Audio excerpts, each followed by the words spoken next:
ये कहानी Thomas Alva Edison की है। दुनिया के सबसे महान वैज्ञानिक एडिसन, जिनका जन्म 11 फरवरी 1847 ईस्वी में हुआ था। वे बहुत ही मेहनती थे। उनके जीवन के रिसर्च में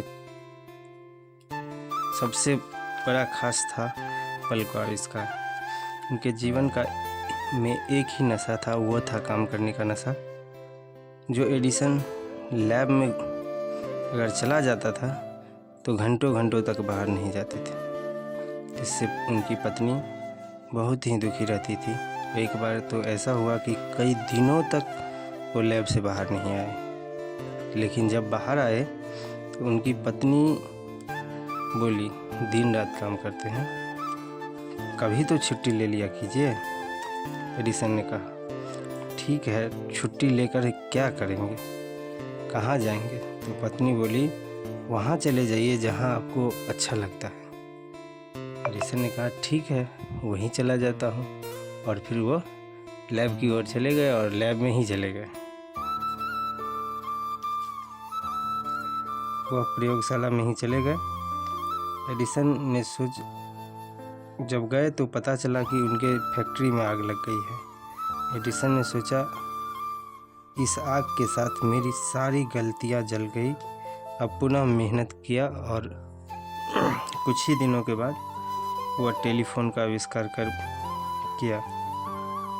यह कहानी यह बताती है कि बुरे वक्त में धैर्य के साथ रहना चाहिए, ना कि धैर्य खोना नहीं चाहिए। ये एक समय की कहानी है।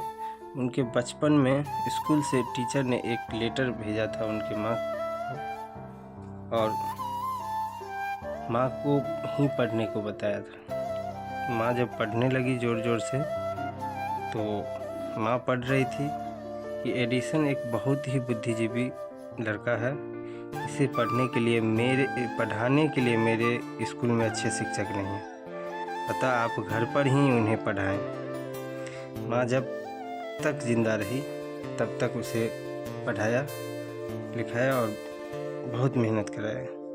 एक दिन अचानक यह लेटर थॉमस एल्वा जब बड़े हुए तब उनके हाथ में लगा, तो उसमें वास्तव में लिखा था कि एडिसन एक मंदबुद्धि दिमागी रूप से कमज़ोर लड़का है, इसे हमारे स्कूल नहीं भेजिए।